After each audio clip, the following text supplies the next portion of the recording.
Hello and welcome to my Oscars 2025 PowerPoint.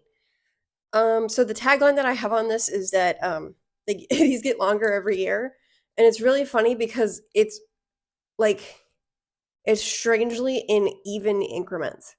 My Oscars 2023 PowerPoint was around 25 slides.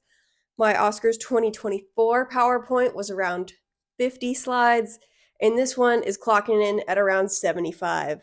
So my 2026 one, if the pattern continues, will be 100 slides, as they seem to be going up by 25 slides every year.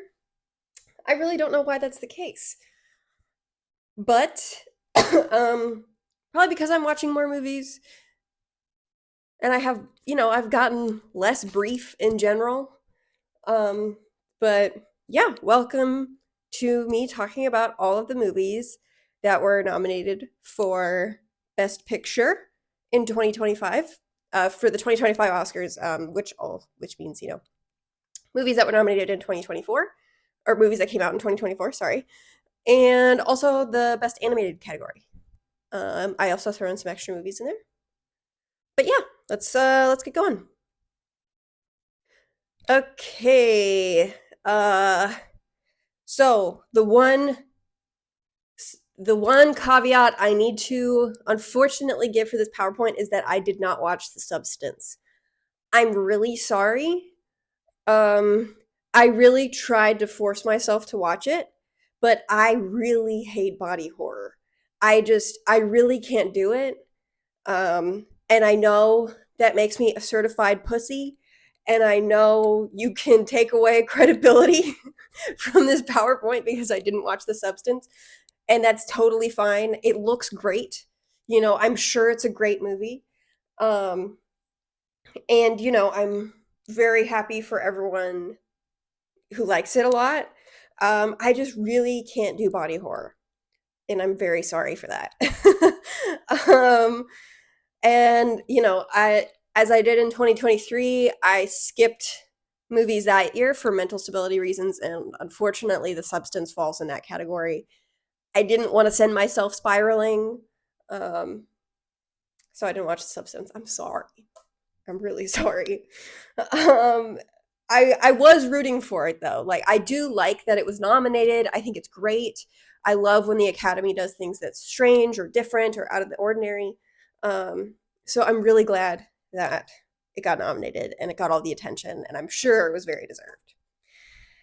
But yeah, so I include clips in this from the movies, but if you watched my Star Wars PowerPoint, then you know that I am afraid of copyright.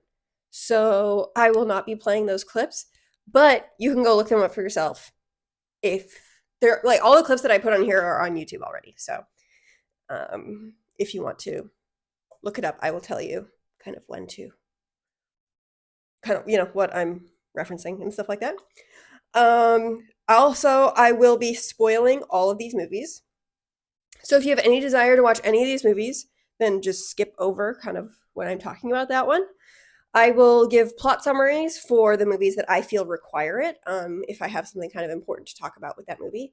And I feel like a plot summary is necessary for an uninformed audience to understand what I'm talking about, then that's when I'll give a plot summary. But if I feel like a plot summary isn't necessary for my review, then I won't give one. So as I always do with these, I start with the best animated movie category, and then I go into best picture. Um, yeah, so I think that's all the housekeeping we need to do. Let's get into it. For real this time. Okay, my least favorite animated movie in this category this year is Inside Out 2. I'm sorry, Dad. I know Dad loves this one. My biggest issue with Inside Out 2 is that it felt like the exact same movie as the first Inside Out movie. While I know that a lot of people really liked this movie, and that's great, I am not one of them.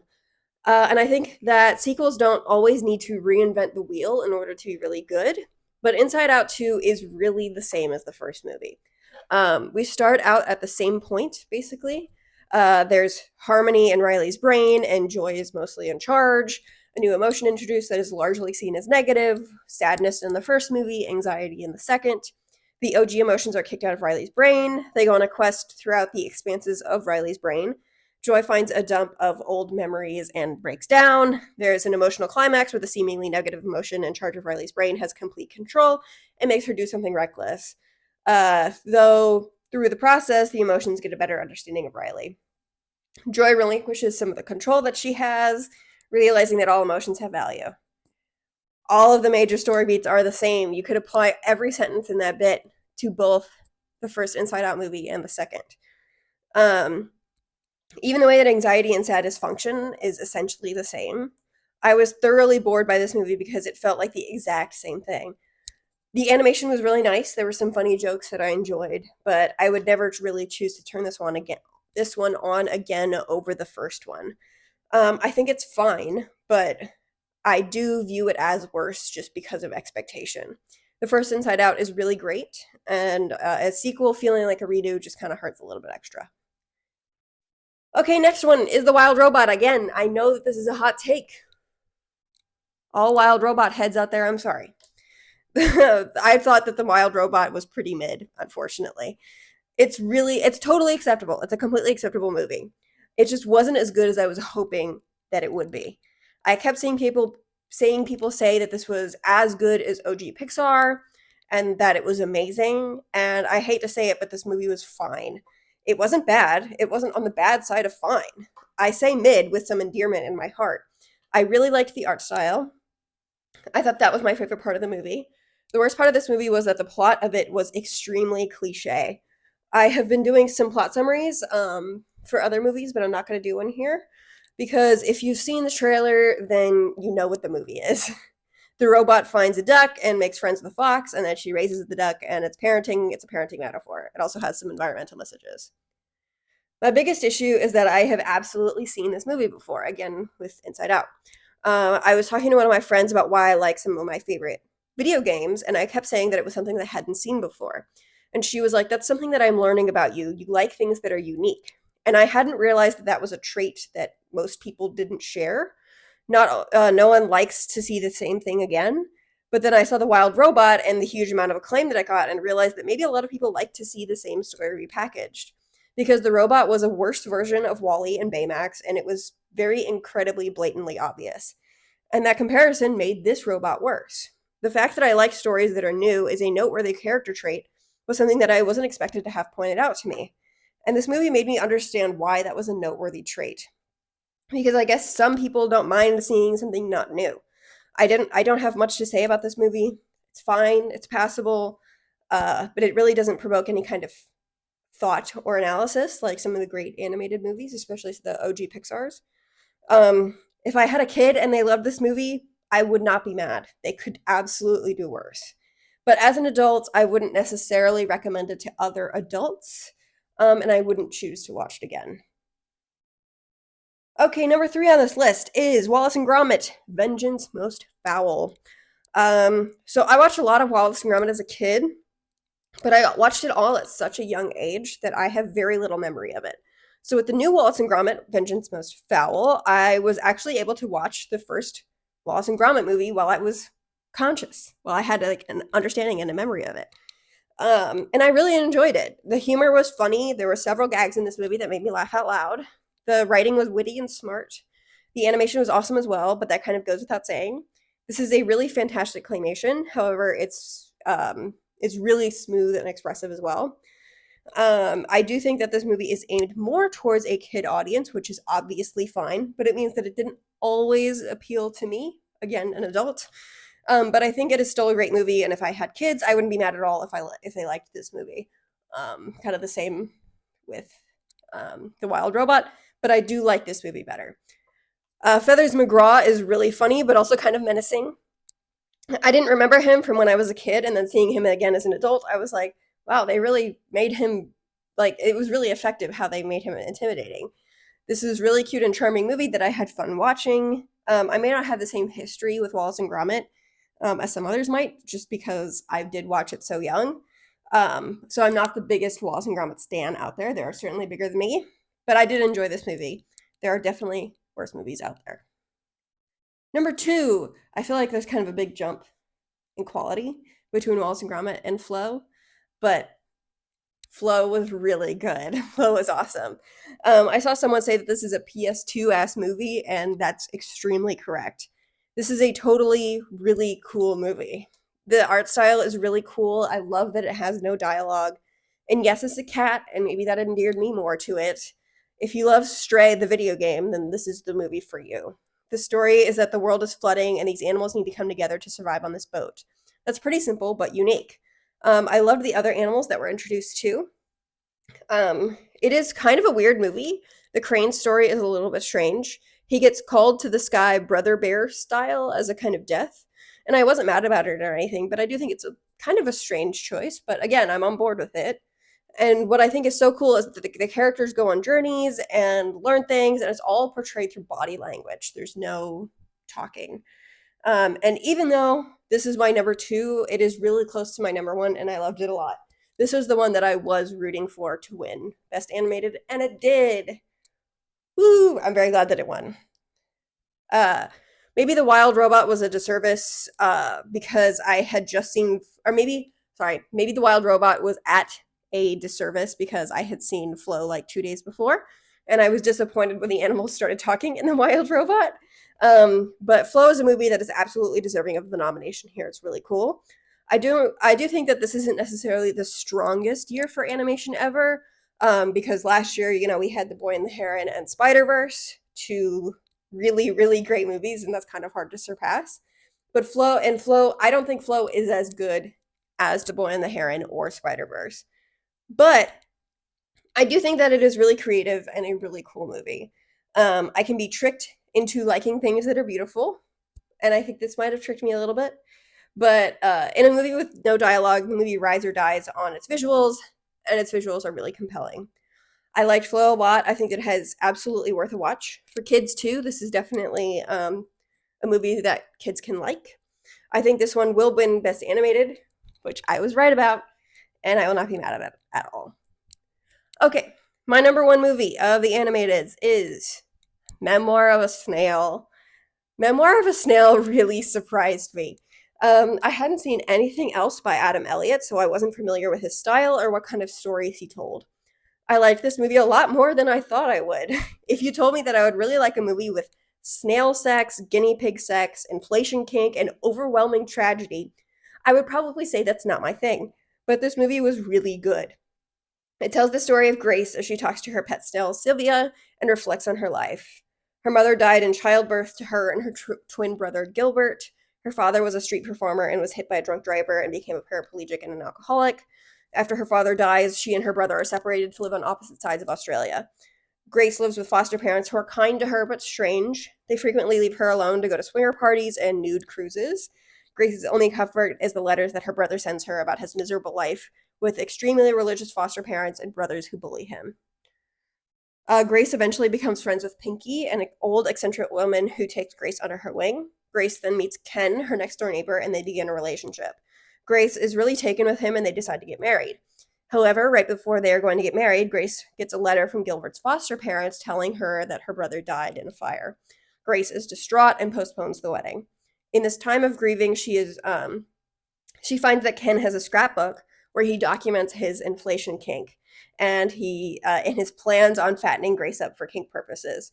She breaks up with him as a result. Pinky then becomes her sole caretaker, helping her lose weight and overcome her grief.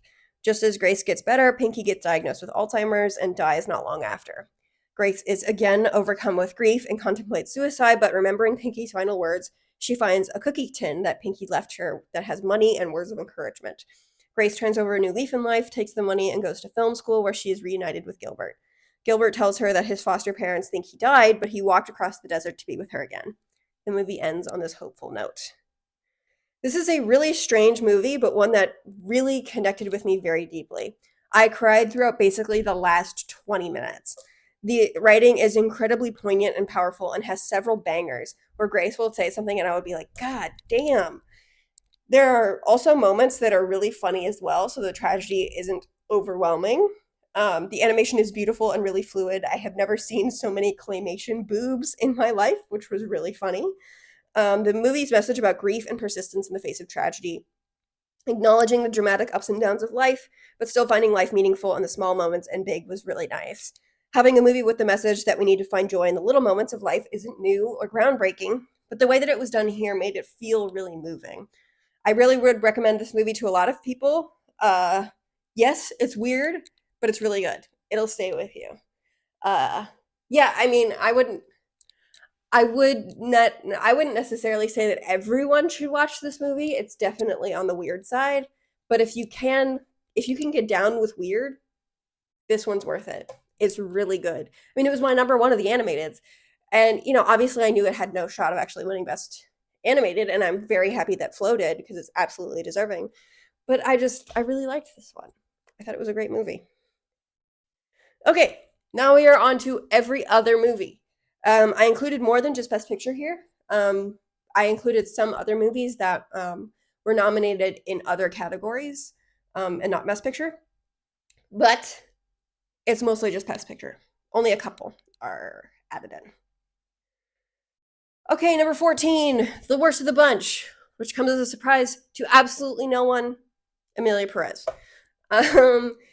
I forced myself to watch Emilia Perez. It was not fun. It was not good. I didn't like either of the musicals this year, but I would honestly say that this one was worse than Wicked. And if you know me, I'm a huge Wicked hater. Though I will say this one is a lot weirder than I was expecting. Zoe Saldana is nominated for Best Supporting Actress, and I would certainly call her the main character here.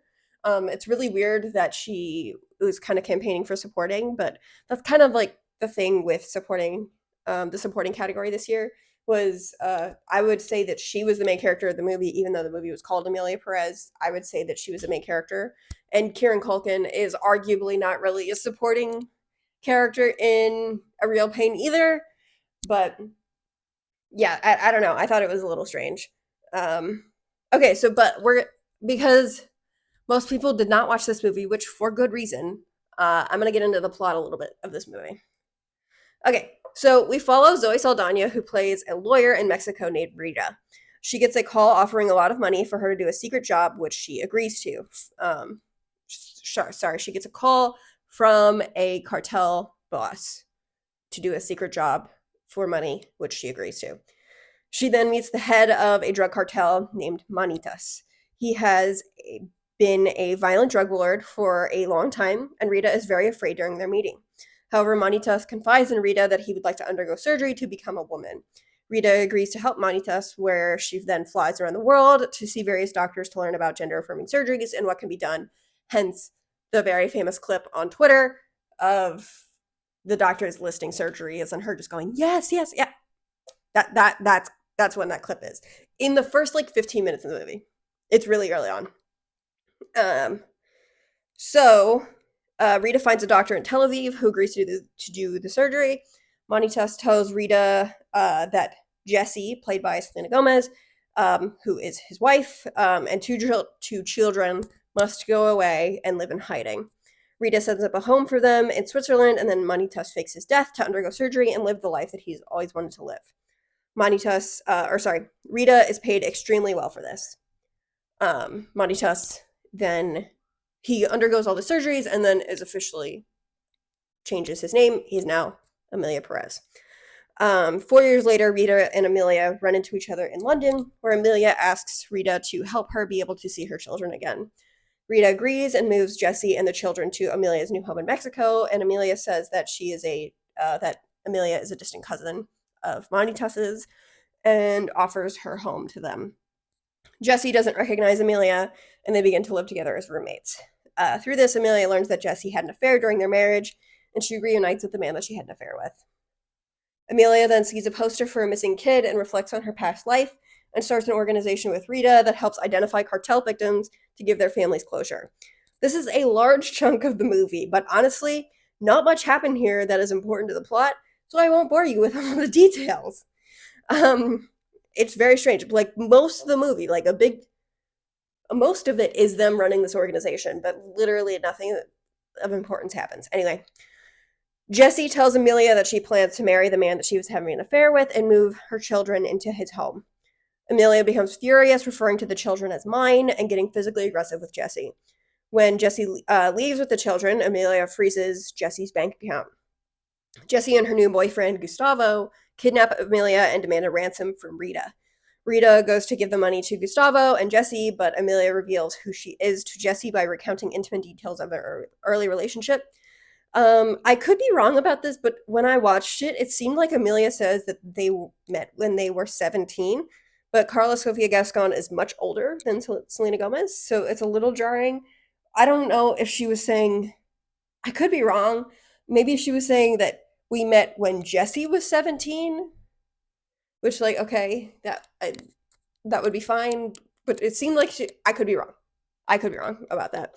But anyway, there is a gunfight that goes on during this hostage situation, and Gustavo pulls Amelia into the trunk of his car and drives off with Jesse. Jesse is overcome with guilt and attempts to take control of the car. This causes the car to crash, killing herself, Gustavo, and Amelia as the car bursts into flames. Rita takes in Jesse and Amelia's kids, and there is a parade through the streets honoring Amelia because of all her work with the cartel organization. Okay, so the plot summary is long, but I needed everyone to know the whole story here. By far the worst part of this movie is the music, so I will not be showing these clips, but know that the music sucks. It's really bad. It's really bad. The movie has some really interesting directing, especially during the musical scenes. The song that they will be singing will be god awful, but the staging and choreography will be semi dynamic and interesting, at least in comparison to Wicked. That's kind of a big gripe that I have with Wicked, which I will obviously go into later. But I feel like the choreography and kind of the cinematography of Wicked can be a little stilted and boring. That's not the case with Amelia Perez, which is honestly very surprising and shocking. At least not all the time. Some of the scenes are actually like dynamic, crazy. So the conversations the characters are having will be incredibly on the nose and or really utilitarian, but the scene will be shot in a semi-interesting way, uh, which is a really strange combination to be kind of enjoying what my eyes are seeing, but absolutely hating what my ears are hearing. Why are we whispering? Why was that the decision that we made with the singing? Why are we not really singing? Why are we whispering? And why does it feel so off? I don't know anything about music or like, formal. I never studied music. So I can't comment on any of the formal qualities of the music, but I can comment on my personal experience, which is bad.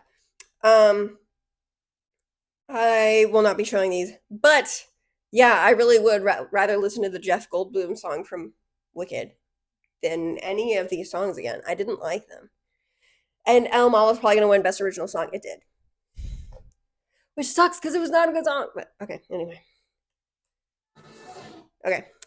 So the other aspect that's really bad about this movie is the writing. You can tell by the plot summary that I just gave how bizarre this movie is and how much it jumps all over the place. When you actually watch the movie, it feels like they're checking off a bullet point list of scenes, that things that need to happen. There isn't really a natural flow between things, which all makes it all feel very abrupt. And I don't know if that's editing or writing, maybe both, but it was really weird. There are also some things that are brought up and then quickly dropped. The organization that Amelia starts to identify cartel members is funded by her old cartel friends because that's all the people that she knows who has money. Rita sings a song about how that's bad and how corruption and all that is bad, but then it's just never brought up again. Like, it's so weird to have this isolated scene to show strife between Amelia and Rita, and then it's literally never brought up again. Like, the issue never resolves. Another thing that happens is that Amelia is not held responsible for the violence that she caused as a drug lord. She appears to be one of the main drug lords in Mexico, or at least a major one, before she transitioned. It seemed like she feels like she should not be held responsible for what she did before. She gets to fake her death and escape and keep all of the money she made from profiting from people's misery and death. She gets to fund her surgeries and hide her ex-wife and children and then live a life of luxury. The movie wants us to think that the organization that she starts is her atoning for her actions, but it hardly feels like a fair price to pay when she has all these exorbitant wealth from her drug days still. She has this beautiful house and servants, and her family doesn't have to want for anything. Rita has a lot of money too, reflected in her her new look and outfits. This feels really strained and it isn't brought up at all. Um, yeah, I don't, I really don't understand. It's like, and also her organization is not exactly one that's going to like inspire a ton of change in Mexico. Identifying cartel victims to, you know, give their family closure is valuable. That is a valuable thing to do. But, it's not exactly like she's stopping the violence or stopping the culture that she is now apparently against, because she's not against it, because she's still profiting from it. But it's literally not brought up at all. It's not something that the movie wants you to think about. It's not something that the movie wants you to consider. It's like as soon as Amelia Perez transitioned, she is no longer at all tied to the person that she was. She is not legally, like, she transitioned, so she's a brand new person. She doesn't need to be held responsible for anything that she did before, which is crazy. I you know I Why would the movie have that attitude? I don't know why. And it's like the movie, is not really interested in portraying Amelia Perez as quite as complex a character as she could be, because like, when sorry, I'm going off topic here, but I'm going off the cuff. But when she talks, like when Jesse is like, "Hey, I'm gonna marry my boyfriend and I'm gonna take the kids and we're gonna move in with him," and Amelia Perez is like, "No, those are my kids and you're not going anywhere," and she freezes Jesse's bank account. That's not really cool. That's not that's not a chill thing to do, Amelia. That's, her ex-wife is absolutely free to do whatever she wants, because she thinks that her husband is dead, and that, that she doesn't owe his cousin, his distant cousin, anything. So the fact that she gets like physically aggressive with her and then freezes all of her money, it like the movie wants us to be on Amelia's side. The movie wants us to be like, yeah, fuck Jesse, like how dare she do that to Amelia? Like that's so not cool, all this yada yada, but like I don't know, it's reasonable. Like it's not like she moved on quickly. It's been years since Amelia Perez faked her death. So like I don't know. It's very strange. And also, if she had an affair during her marriage, like if they actually met when, given the actor's age gap, and if I heard that scene wrong when Amelia Perez was like, "We met when we were 17," if she was actually saying, "We met when you were 17," and Jesse is 17 when she starts dating a 37-year-old Manitas, then yeah, girl, have an affair. You were a victim. You were literally a victim in that. So, the movie, Gustavo isn't exactly a good dude. That is true. But like it's not, it's not like Amelia Perez would be like happy if Jesse went with anyone. So it's like, Amelia Perez is not exactly a good person. She does a lot of things that are not good, and the movie is not interested in examining or talking about or going deeper or even pointing it out. It's just like we're supposed to be on her side for all things because the movie's named after her. It's really weird and I don't like it. Okay, sorry. Back to what I was writing. Back to what I wrote. Brief tangent aside. Okay, so everyone has brought up already how this is a really poor representation of Mexican culture and how it is an incredibly poor depiction of trans people. And yes, that is absolutely the case for both of those issues. Mexican culture is only its stereotypes. Amelia Perez takes hormones for 2 years, and with the only physical change being her now having boobs. She has to abandon her family to transition and lacks any kind of nuance or anything to do with the trans experience. But honestly, the majority of the movie isn't about being trans, it's about the cartels in Mexico. And that is wildly undercooked. If this wanted to be a crime thriller, then I wish it would have committed to it. This movie is crazy ambitious and bites off way more than it can chew. It wants to be a musical, and it wants to be a trans story, and it wants to talk about the toll that drug violence and cartels takes on Mexico, and also be a personal story about Amelia's family and focus on Rita and her perspective on all these things and do it all in about 2 hours. Everything here is half baked and not given anywhere near the time that it would need to actually flesh out any of these ideas. Pick one or two of these things and give them the time they need to actually be good. Most of the songs themselves feel like half songs, with everything being incredibly short and mostly spoken as well. Rita is given most of the songs, with everything Amelia sings being incredibly short and basically spoken. The two positives about this movie are Zoe Saldana's performance and the choreography, and even those aren't great. I wouldn't even say that this is a bad movie that can be enjoyed watching with friends. It's no Replicants or, Swordfish. Great bad movies. This is not a great bad movie. It's just really boring. Nothing is given enough attention to even be make funnable. This is not a good movie, but for reasons that a lot of people aren't focusing on. Yes, the song where Zoe Saldana lists gender affirming surgeries is bad, but that is about 30 seconds of the movie. We have a whole movie that is also really weird and bad. But I want it to be known that this movie doesn't just fail at giving an authentic portrayal to the populations that it's trying to showcase. Its bigger crime is that it is a bad movie. It's being overly ambitious with bad music is what leads to Mexican culture and or the trans experience being poorly depicted. This isn't a movie that the internet has deemed not woke enough. It is a bad movie because it's a bad movie. It's a movie that the critics seem to think gives them brownie points for acknowledging, when in truth, it is an easily forgettable, disjointed movie with worse music. I really can't stress enough how bad the music is. Again, the clip that has been talked about a lot is Zoe Saldana listing surgeries, and it is bad for the fact that she is listing surgeries. But every other song is not just a list of surgeries. Every other song sounds similar, and it is a style that I do not like at all.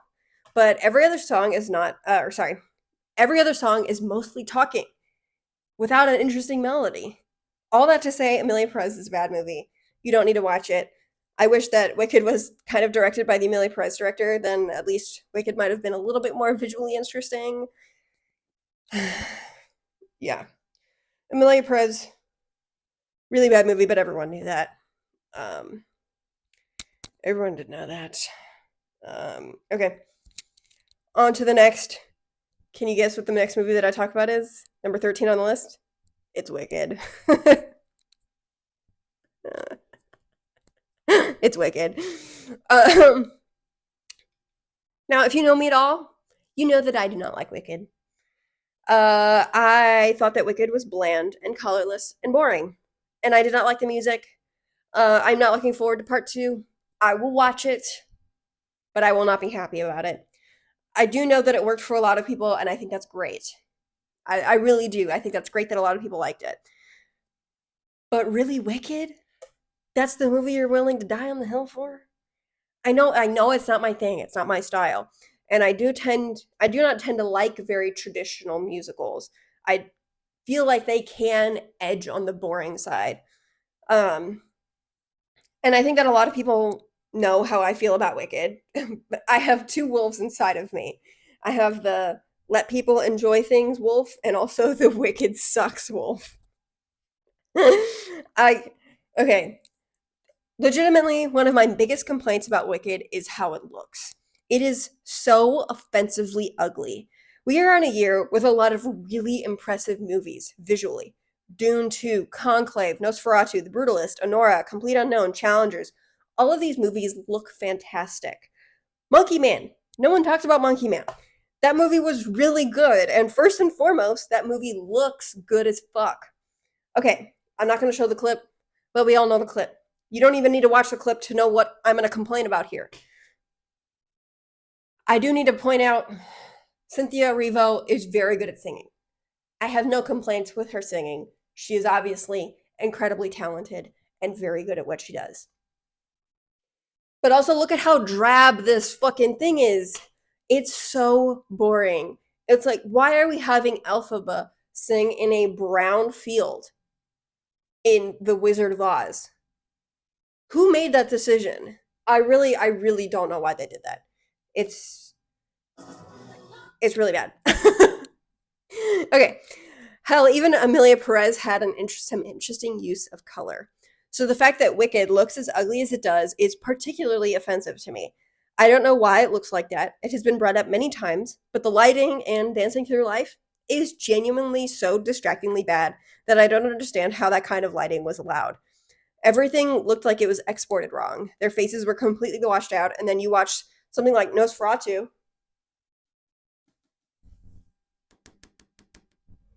and you're like, God damn, how could Wicked get away with that?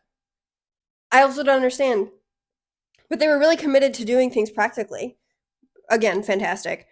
But then they put on the sheen to make it look CGI, which just completely kind of takes away all the credit that they were getting for doing things practically. They planted a shit ton of flowers for the opening scene, but then they put this filter over it so it looks fake.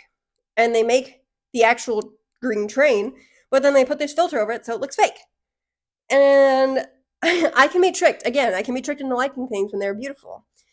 Arcane is one of the most visually beautiful shows that I have ever seen, and it looked so good that I didn't stop to think about the character writing or inconsistencies until after the show was finished. I still love Arcane a lot, but there are some issues, especially in season two, um, especially with Vi. I'm not going to get into that now. Okay, so I think if Wicked looked better, I might be tricked into enjoying it more. And yes, maybe I'm being biased here. This is an image from Arcane, which is animated, so they kind of can do more things visually with it. But like, okay, I don't know why that picture looks so ass. It looks better on my computer, I swear. But it's like we have this clip or this image from Nosferatu. This one's from Monkey Man, and they're so nice. And then the shot from Wicked looks so ugly.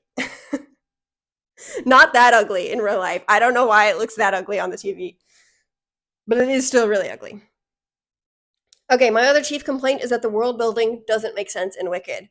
Like, okay, you have this wizard school, but most of the people who go to the wizard school can't do magic and will never be able to do magic.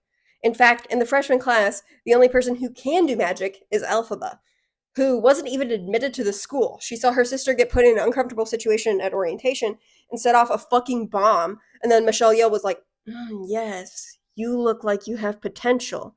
Yeah, bro, she's the only one in the fucking school who can do any magic. I genuinely don't know why this was the decision that they made. And I know this isn't the fault of the movie. This is the fault of maybe the book or maybe the play. I don't know which one. But Wicked feels like bad fan fiction. And I need to state, I love fan fiction. I adore it. I read so much fan fiction. So when I say that Wicked falls into a lot of the trappings of bad fan fiction, know that I know what I'm talking about.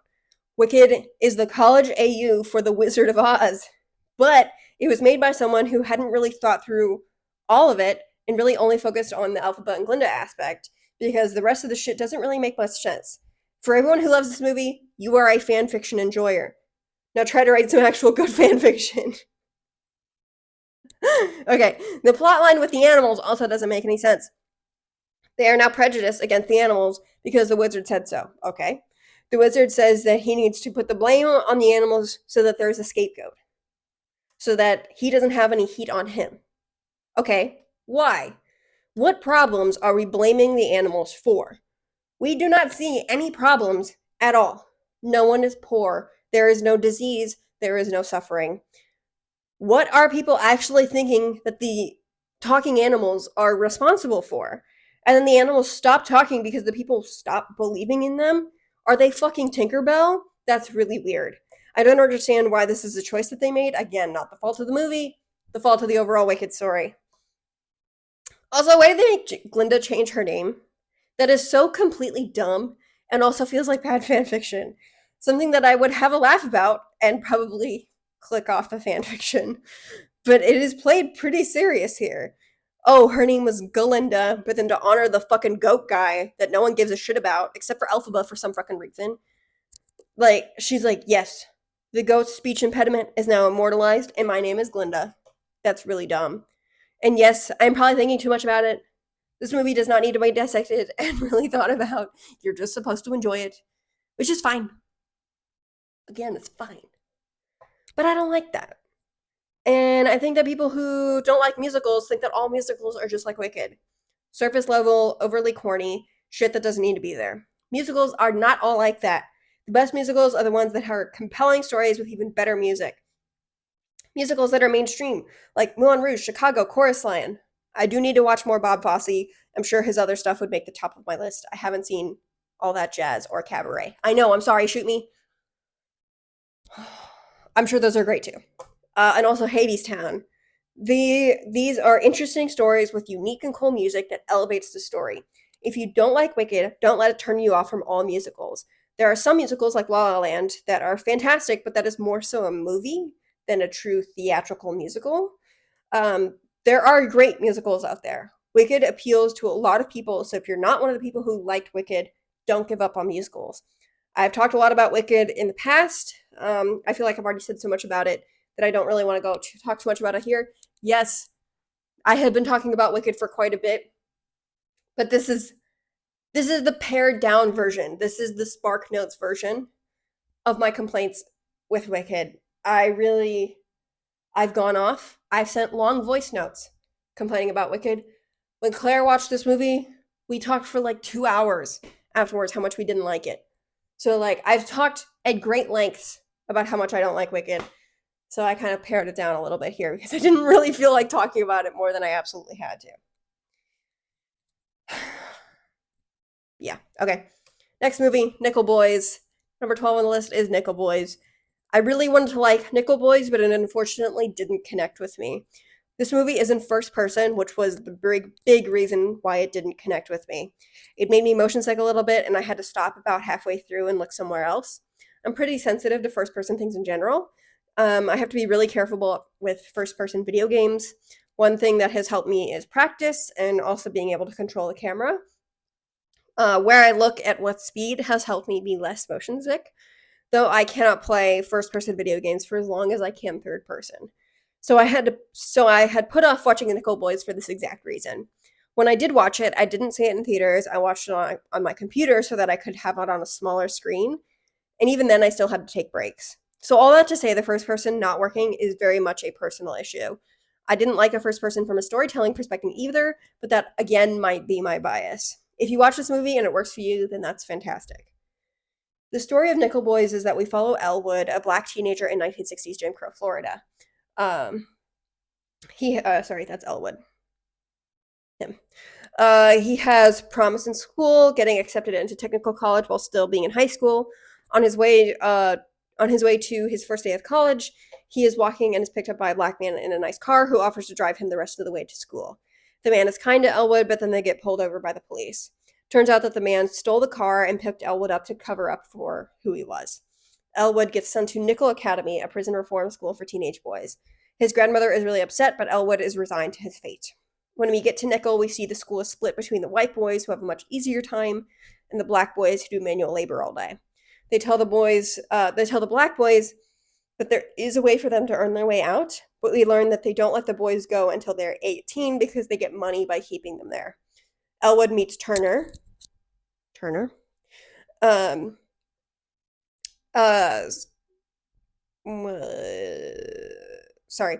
Elwood meets Turner while in school, the other person whose POV that we follow. The camera will switch POVs between the two boys throughout the movie.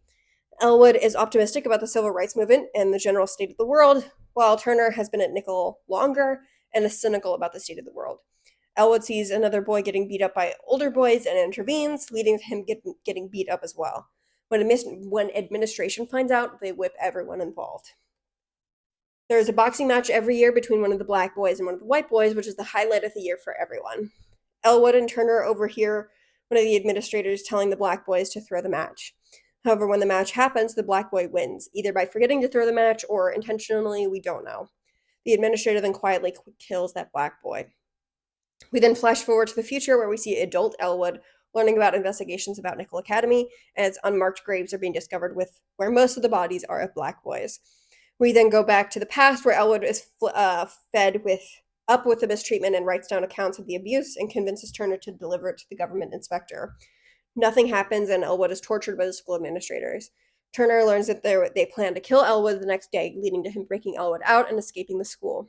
As they have no car, they are quickly caught. Elwood and Turner attempt to escape into the woods, but Elwood is still exhausted from the torture and is killed. Turner escapes and assumes Elwood's identity. We see him build a stable life, get married, and adopt some of Elwood's ideals. So yeah, this is a really heavy movie about really heavy subject matter. However, because of the first person POV, the alternating perspectives, and the non-linearity of the story, I found it really difficult to get invested in. The way that this is told is we don't always see scenes completely from beginning to end. It seems to be attempting to be like memory, and we get a lot of fragments of memory or moments. A lot of scenes don't finish normally or start normally. This movie is telling a really important story, but because of the symbolic choices made by the director, I had a really hard time feeling anything. My favorite moments of this movie was when Elwood and Turner would have conversations with each other. The character writing in this movie is really fantastic, and all the characters feel like real people. However, because of the style, I was always aware that this is a movie and it was something that was being filmed. I was never able to immerse myself in the story. I do, however, think that that is personal. This movie is nominated for a reason. I think that if the first person works for you, then you are absolutely in for a really emotionally affecting movie. It can absolutely become incredibly immersive. However, it just didn't work for me. It felt like there were too many stylistic choices happening here, and that the end result was style over substance. I wish that the style had been a bit more restrained, ideally not first person, because I think that this then it could have really worked for me. The characters are great, the cinematography is fantastic. I don't know how they filmed some of the first person stuff. It's really impressive. But again, this is not something that I would personally connect with. I think that this was filmed more traditionally, I would have really liked it because the story is interesting. Another stylistic choice with this movie is that seems don't. Or sorry, I already talked about this about the how scenes feel more like memory, which I I can get on board with that style of movie. I love Only Yesterday, which is a movie that also kind of has that same style. But it really did just feel like there were too many ideas for how the story was supposed to, for how to tell the story in a newer, more inventive way. When I think we should have just when I think we should have just focused on telling the story. So when you combine the first person the first person POV, the alternating perspectives, the nonlinearity, and the fragmented scenes, it becomes a very difficult movie to become immersed in. It simply had too many ideas stylistically, and I don't think this is a bad movie by any stretch. It's just not a movie that worked for me. Okay, number 11. We are now into the movies that I like. Everything from Here Up, good movie. Which, that's a lot. We're already at 11. We're only at 11. So everything up from here, good movie. A Complete Unknown is a lot better than I thought it was going to be. Though I will say that my general disinterest in the material keeps this one from being higher. I have been giving plot summaries for a bunch of the other movies on here, but giving a plot summary for this movie is really difficult. To say that this movie has a plot at all is really generous. A Complete Unknown follows Bob Dylan in the early years of his career from 1961 to 1965. We see him rise to fame and how his music changes from something that is more traditionally folk music into something his own. We see the girlfriends he has and how he feels about the music industry. This is an interesting movie because for all intents and purposes, I should hate this movie. This movie is a love letter to Bob Dylan's music, the man himself, and the era of folk music in the early 60s. As someone who doesn't give a shit about any of those things, this movie did not initially appeal to me. But in my quest to watch every movie nominated for Best Picture, I know I had to watch it. And while I wouldn't exactly recommend it to everyone that I see, I'm not bad that I watched it. I actually found myself entertained. Elvis and Maestro are two examples off the top of my head for movies that are in the same style as this, a love letter to the man and the music, that I hate. Maestro attempts a story, though it's offensively bad. Elvis is stylistically most similar to A Complete Unknown, a movie that is more interested in the music, the movement, and the spectacle of the man rather than the man himself. That was actually my chief complaint about Elvis. I found it to be a hollow movie that depended on the viewer loving Elvis in order to get any kind of enjoyment out of it. And since I don't care about Elvis or his music, I was painfully bored. However, the same things can be thrown at A Complete Unknown. It is more interested in the music, movement, and spectacle over the man itself. It is really light on the plot, but I found myself charmed by it. I don't know Bob Dylan or his music, but I found myself enjoying the songs that I was hearing. I won't listen to Bob Dylan's music afterwards. I'm not a converted fan or anything, but I enjoyed hearing his songs. And that is a huge chunk of this movie. It is mostly displaying Bob Dylan's songs at this point in his career, so if you hate his music, then you will not like this movie. In movies like Elvis and Maestro, I found that the movies themselves swerved into the pretentious, isolating me from anything that about the men that they depicted. But A Complete Unknown has so clearly made with such genuine love and care from everyone involved that I felt compelled to enjoy it too. Timmy is doing a great job here. I forget that it was him at points, which is crazy. Even though Adrien Brody is great in The Brutalist, I would vote for Timmy over him to win Best Actor. R.I.P. I was wrong about that. I knew Adrien Brody would win, but it still bummed me out. Okay, James Mangold is clearly really passionate about this period in music history, this being his second movie in this time period, and that passion really bleeds through. His directing is really great here, with some great lighting and genuinely cool shot composition. This is a genuine display of love for Bob Dylan's music and where it started. Not shitting on any of the music that came before, but looking excitedly at what's to come. And I could not find it within myself to dislike it. I enjoyed this movie. Hello, Sophia of the Future here. I'm writing this about a week after I initially wrote this review, and I'm a big fat liar. For some reason, I keep listening to the soundtrack of this movie, but only the songs that Monica Barbaro also sang on. I didn't know who Joan Baez was before this movie, and I have listened to some of her music since, but I love Monica Barbaro's voice. So I've been listening to the songs with her. So yeah, I think she deserves the nomination for Best Supporting. I wish she had won instead of Zoe Saldana, but whatever. I guess this movie showed me that I enjoyed Monica Barbaro and Joan Baez's music more than Bob Dylan's. But I can't believe that there were two musicals that were nominated this year, but I'm listening to the Bob Dylan movie's music. Go figure. I don't know. This is a clip from Complete Unknown to show how much I like Monica Barbara's voice, but again, I will not be showing it. Okay. Number 10 on this list is The Brutalist. Yes, this placement did kind of surprise me, yet here it is. The Brutalist is a 3.5-hour long epic that spans multiple decades of these characters' lives, starting at the end of World War II and going up to 1980. It tells the story of Adrien Brody's character, Laszlo Toth, a renowned Hungarian architect who escapes Germany after the war. He is sponsored by his cousin who lives in America, who owns and operates a furniture shop with his wife. Laszlo works for them, designing furniture that is more modern than would be expected at the time, and too modern for small-town Pennsylvania. Laszlo and his cousin get hired by Harry, played by Joe Alwyn, to redo his father, Guy Pearce's study into a proper library as a surprise gift. Laszlo, in his typical architectural style, makes the library very modern, upsetting Harry and his father, Harrison. They refuse to pay. Eventually, Harrison finds Laszlo, apologizes for how he behaved, and hires him to build a community center in honor of his late mother. The next 2 hours goes basically as you would expect.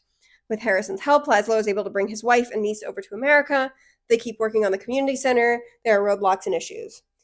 Laszlo becomes a heroin addict, trying to treat the pain that he got from an injury during the war that never healed properly.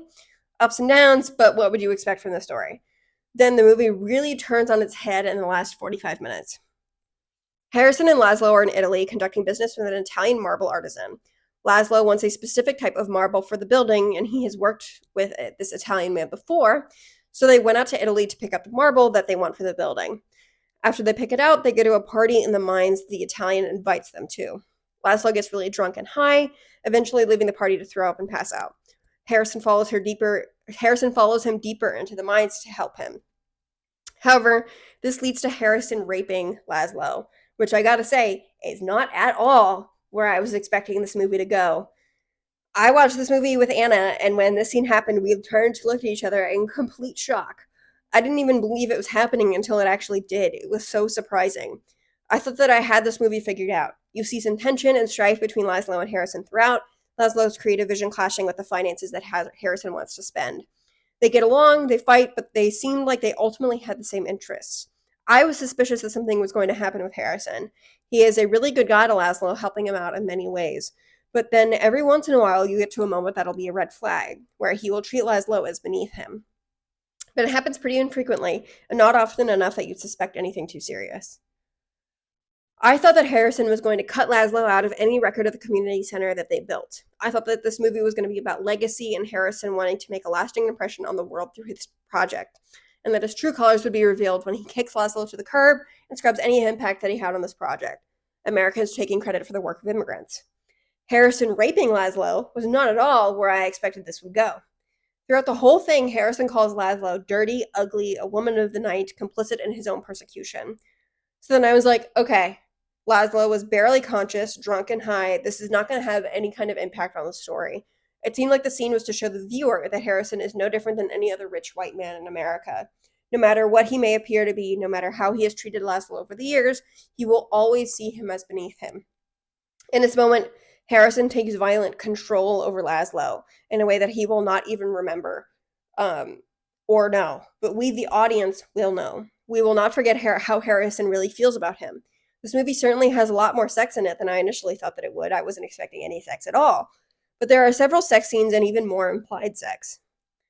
It seems to be implied that Harry, Harrison's son, is raping Zsofia, who is Laszlo's niece, but she is mute and therefore doesn't talk about it.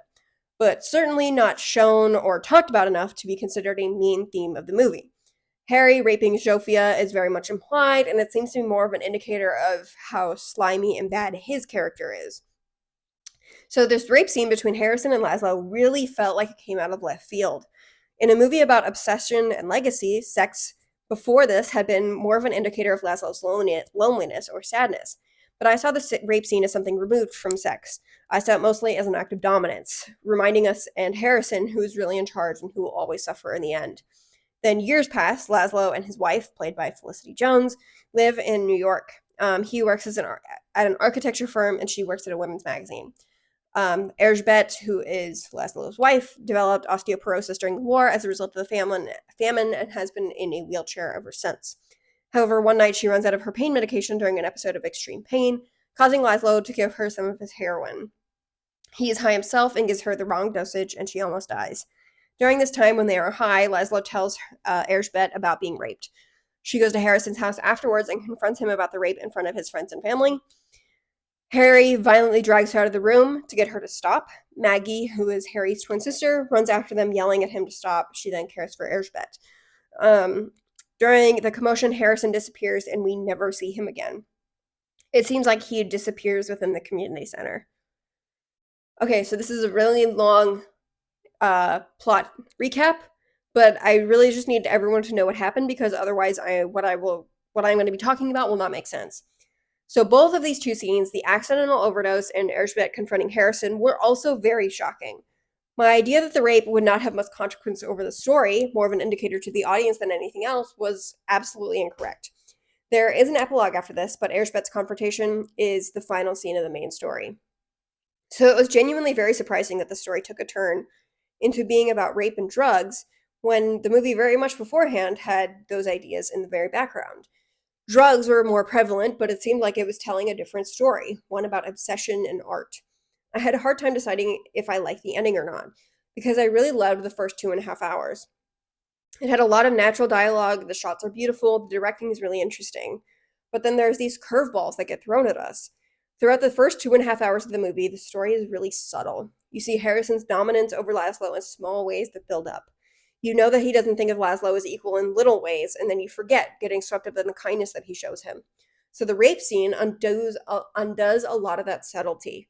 The overdose undoes a lot of that subtlety. The confrontation undoes subtlety. I really go back and forth on whether I like it or not. On one hand, you can see that at these little moments that build and build to this ultimate display of power and violence, causing other things in Laszlo and Erzsébet's life to completely derail. A ticking time bomb that the audience may not even realize is counting down until it has already exploded.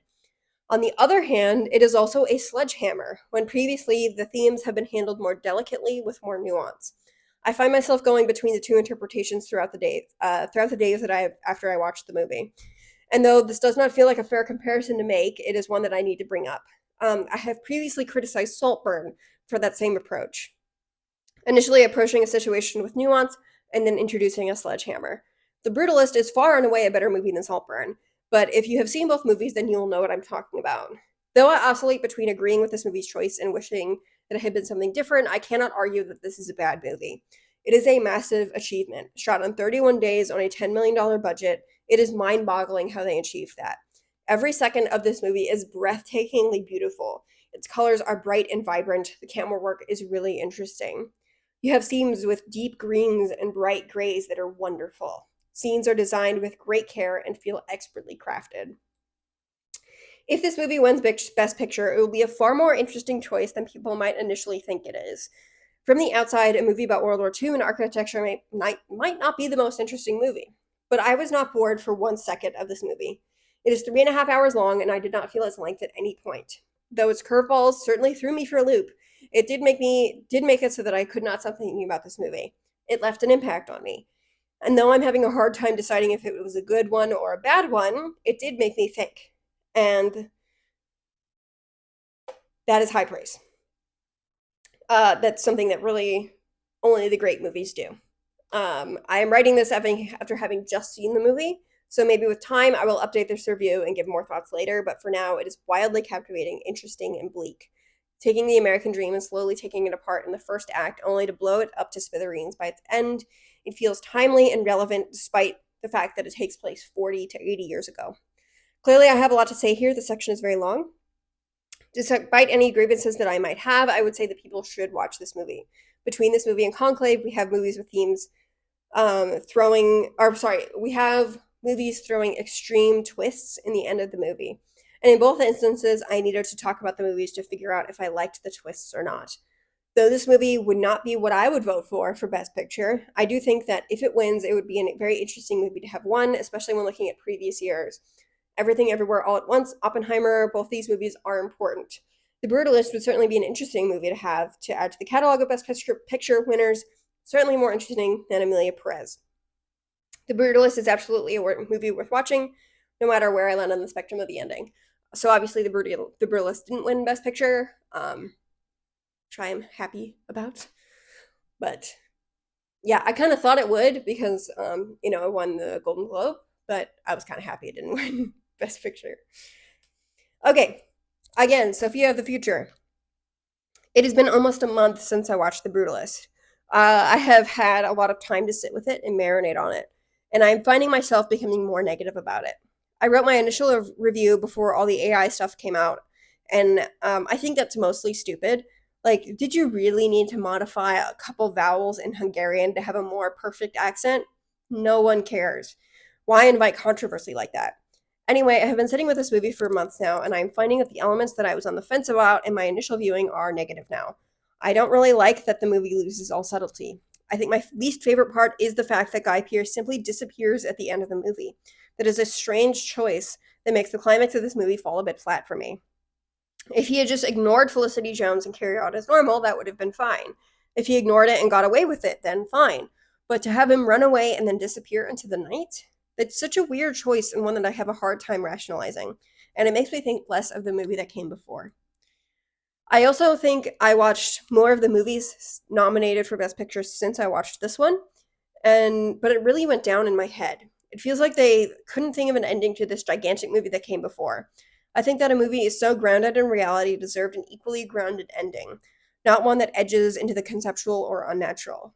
This is a movie about so many issues that face America, and that to have Guy Pearce just kind of become one with the building with no explanation or buildup is not a decision that I agree with. I also think the drug storyline was a bit half-baked. I don't know, I've become less fond of this movie as time has gone on. If it wins Best Picture, I won't be mad. Obviously, anything but Emilia Perez winning is a positive, but this isn't what I would pick. Yeah, I'm happy this one didn't win Best Picture. And I don't know, it's like, I wrote this addendum kind of a month after I watched it, and as I'm recording this many months later, it just again feels it's like I get more negative about it. I don't know. It's like I'm like I agree with some of the positive stuff that I said before, but I don't know, a lot of it I don't know, I feel more negative about it. I don't know. Watch the movie and then see if you agree with me. That's really all I can say because I don't know. It's a strange one to kind of view more negatively as time goes on, but I don't know. It's a weird one. It's a weird one for sure. Okay, number 9 is September 5. September 5 is not nominated for Best Picture, but it is nominated for Best Original Screenplay, so I'm including it. This is a really great movie. It's really engaging. This movie is a true story that follows the sports reporters at the 1972 Munich Olympics as they cover Israeli athletes being taken by Palestinian terrorists. It takes place over the day of September 5th, and how these journalists who are not qualified to cover this broadcast this event live and the decisions they make in that process. This is a movie that flies by. It is so tense every minute that it feels like it really goes by really quickly. It is written, directed, and acted extremely well. I think this is a movie with a really interesting perspective to give. A lot of criticism for this that I have seen for this movie online comes down to the fact that people see this as a pro-Israel propaganda, which I just don't think is true. This movie is framed around one event in the decades-long Israel-Palestine conflict, and it isn't taking a stance on that conflict at all. It is far more interested in looking at the media's depiction of tragedy. Israel is a really hot button issue online right now, and I think that people see anything with Israel mentioned that where Israel also isn't immediately criticized, and they think that it is an endorsement of Israel's actions, which is just not true here. Just like how Oppenheimer isn't about World War II or the nuclear bomb's effects on Japan, it is about the man and about how someone could go about making the most destructive weapon in human history. September 5 isn't about Israel or Palestine. It's about how journalists can focus more on the story and ratings than the ethics of what they are doing. I think that this is also an interesting movie to compare to The Zone of Interest. The way that the reporters engage with the events that unfold could certainly be argued to fall under the banality of evil umbrella. The Zone of Interest takes that theme and hammers it home at every moment. This movie looks at the banality of evil but doesn't make it quite as intentional as the family in The Zone of Interest, though the consequences are the same regardless of intention. The journalists here do not give a second to think about what is actually going on. They are so engrossed with depicting and broadcasting the tragedy that they just get swept up in it. It's not until they see on the TV in the apartment that and realize the terrorists have been actually able to see their entire broadcast of the German police attempting a raid the whole time that they even hesitate. This is the moment that they realize that they may have gotten lost in what they were doing and prevented hostages from being freed. And even then, it's only a small bit of hesitation. The police come and shut off cameras, but they soon then turn them back on as they need to show what is happening. We see how desensitized they actually are to the events themselves, and how they feel about it when it's over. One of the head reporters goes to talk to the German translator who he sent to witness the shootout between police and the terrorists and apologizes for what she might have seen. He didn't even think about that before he sent her. He only realized afterwards what he had done. In the version that I saw, that there was a Q&A with the director and the actors. Peter Sarsgaard talked about how desensitized we are to tragedy and that we can open our phones and see the worst news imaginable and we just have to go about our days and find joy. He says that desensitization is one of humanity's great strengths and weaknesses. This movie really highlights desensitization as a necessity, but also more so as a weakness. The use of archival footage as well really grounded everything that this movie accomplished in reality. That was a way to really remind the audience that this was all real. I didn't know much about this event beforehand, but I really learned a lot. This is a movie documenting this landmark moment in journalism history, as this was the first time an act of terror was broadcast live. The way that the media deals with crises and tragedy has changed a lot today, as well with how a lot of the public learned their news. This is a really interesting look at how news was done in the early 70s as well, how different it was, all the physical reels, all the people it took, all the work. It was really impressive and immersive. I really liked this movie. I thought it was done well. Okay, number 8 is The Apprentice. The Apprentice was a much better movie than I was expecting. It is only nominated for acting awards, but I'm still including it here in this PowerPoint. The Apprentice follows the early career of Donald Trump and his friendship with Roy Cohn. Roy Cohn is a lawyer who tried the Rosenbergs and orchestrated McCarthyism. I remember 2 surprising moments when I watched this movie. Number 1, Roy Cohn was gay. And number 2, Ed Koch was gay. I didn't know that. But I had to pause this movie several times to read Wikipedia pages because I learned that I actually don't know as much about New York City politics in the 70s and 80s as I thought. Shocking, I know. One of the best aspects of this movie was watching Trump slowly morph into the man that we know he becomes. It is really interesting to see that a lot of Trump's personality that he is famous for was learned and not innate. Roy Cohn taught him everything that he became. Roy Cohn has 3 rules that he instills in Trump. Number 1, attack, attack, attack. Number 2, admit nothing, deny everything. Number 3, no matter what happens, you claim victory and never admit defeat, which is really eerie when you know what happens in the future. The structure of this movie is really interesting because there's a lot of buildup. We don't need to see the final shoe drop because everyone knows what happens. The movie ends with Trump having the mannerisms and speech pattern that we all expect of him. It's a movie about two evil men and what happens when one evil man creates an even bigger, more evil man. Roy Cohn is evil. This movie doesn't shy away from that, but it does make us feel empathy for him. Cohn saw Trump as someone that he could mentor, but that he would never outshine him. When Cohn is dying and Trump has stopped returning his phone calls, he knows that he has nothing left. His longtime partner has died, AIDS ravages his body, and he has lost a lot of the influence that he had. Trump invites him out to Mar-a-Lago in Florida and gives him a birthday present, gold and diamond cufflinks that say Trump on them. Roy Cohn obviously is a little surprised by them saying Trump, but is touched that Donald gave them to him. When he excitedly shows them to Donald's wife, Ivana, she tells him that they are fake. They are pewter and zirconia. She calls Trump shameless. A birthday cake is brought out for Cohn, and he breaks down crying in front of everyone. He knows that everything he once had is gone. And in that moment, you feel bad for him. Despite knowing all the people he has caused to die, all the people he blackmailed, all the people he scammed, all of the fellow gay people that he looked down on for their sexuality, in that moment, he was a dying man with nothing real. I don't know if I want to feel empathy for Roy Cohn, but I felt it nonetheless. I also felt a bit of that's funny. I felt a bit of empathy for Trump in the beginning of the movie. He is a guy who's clearly in over his head, who isn't taken seriously by anyone. But then Roy Cohn takes him under his wing and he becomes the evil man that we know. The movie reminds me that all evil men are still men at the end of the day. Trump is trying to make himself appear infallible and untouchable, especially right now. But this movie, it reminded me that he is a man who lies, cheats, steals, rapes, a man who didn't earn anything, who didn't come up with any of his own ideas. And that brought me a tiny bit of comfort that I could see through his act a little.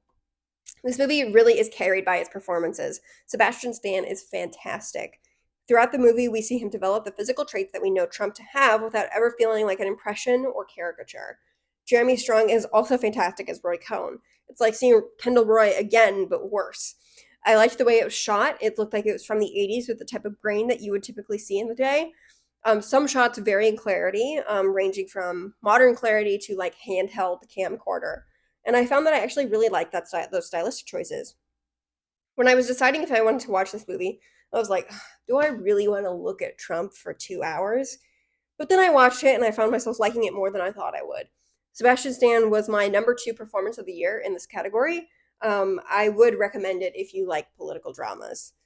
It was a good movie. It was certainly a lot better than I thought it was going to be.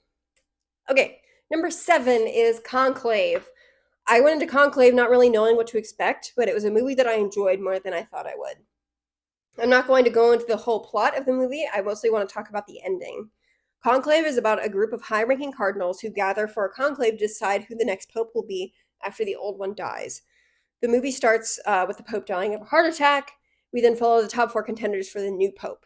They range far on the political spectrum, from Stanley Tucci's character Bellini, who is very liberal, to Adeyemi of Nigeria, a conservative, to Tedesco, a traditionalist, and John Lithgow's Tremblay, who is moderate. They are guided through the conclave by Ralph Fiennes, who plays Lawrence. We see lots of backstabbing and skeletons being torn from closets. I will note that there is no child sex abuse in this movie. I kind of expected one of the cardinals to be outed as having been involved in the abuse or having covered it up, but nope, didn't happen, which is definitely a deliberate omission, but one that I am okay with. We've heard a lot about child sex abuse in the Catholic Church, and I understand that this movie didn't want to be another Catholic Church sex abuse movie. At the beginning of the movie, we see that a new cardinal comes to the conclave, a cardinal that no one even knew was a cardinal. They find out that one of the Pope's final actions before he died was to make Benitez, a new cardinal. Everyone is surprised, but the paperwork is official, so they allow him to participate. The cardinal goes back and forth on who the conclave goes back and forth on who the front-running cardinal is to become pope. But then the movie, and then right as they're about to vote, there's a suicide bomber that outside of where they're voting that damages the Sistine Chapel. They gather in an auditorium, and Tedesco says that they are in a religious war. Benitez says that violence should not be met with violence, that he knows what real war looks like, and that he will never want to be near that again. After that, Benitez gets elected pope. Lawrence and Benitez have a conversation right before Benitez is shown to the public as the new official pope. Benitez revealed to Lawrence that he is intersex. He had no idea for a long time, but when he had an appendectomy in his 30s, they found a uterus and ovaries. He almost got a hysterectomy, but decided against it as he wanted to stay how God made him. The ending was very surprising to me. They kept alluding to something being off about Benitez, but I was expecting him to be gay. I was initially thrown by this twist and couldn't decide if I liked it or not. But when I thought about it, I decided that I actually did. I talked to my mom after she watched it, and her interpretation was that Benitez being intersex was a way of bringing women, or what the church considers women, into the role of pope. That there are no women in any high-ranking positions in the church, but Benitez being intersex means that someone with a uterus is now in the highest-ranking position in the church. I saw it as the church can try to remain as traditionalist as it would like, but that there will always be people who don't fit into the confines of what they expect. With Benitez being the new pope, the church becomes unknowingly more progressive than it ever thought it would be. And the only people who will ever know that are Benitez and Lawrence. Progress will happen regardless of the ways that people fight against it. The world that we are in is one that is becoming more diverse, whether people like it or not. Conclave has a surprisingly progressive and optimistic theme at the center of it, which is not something that is common for movies about the Catholic Church. But that progress and optimism happens in spite of the church. They know that they were voting for an unconventional cardinal to become pope, but they had no idea just how unconventional he was. Institutions will change. Conclave talks about social progress within the church, and then 2 weeks after this movie came out, the Vatican announced their new anime girl mascot, which I suppose isn't the progress that Conclave was initially talking about. But anime girl mascots to connect with the youth is one of the funniest things that the church has ever done. And the church isn't an institution that is known for humor. Conclave is a really good movie that is incredibly thought-provoking. The cinematography is also stunningly beautiful. The writing is really smart and it's paced really well. I wish Ralph Fiennes was more in the Best Actor conversation, but alas, he is not. I thought he did a really fantastic job in this movie. All of the acting was great. This is an engaging movie that had something to say about where the world is socially. It is really interesting to think about this movie too when we are in the current state of American politics as well. Conclave is a movie that gives me hope about the future, about what the future can look like in spite of current drastic social backpedaling. I chant as I rock back and forth. Progress will happen regardless of the institution. We become more diverse than we know. Kindness will prevail. Violence should not be met for violence. Yeah. I do think that this is, obviously movies come out, that have commentary about the political world that we are in. And we see movies that kind of, reflect a lot of people's fears or, current political state. Conclave was not one that I really expected to have, to be more socially progressive, but it was, and I was really happy about it. I thought it was a really great movie. And I know there's a lot of fans of it, but I really liked it. It was good. Okay, number 6 is I'm Still Here. I persevered, was very brave, and saw I'm Still Here.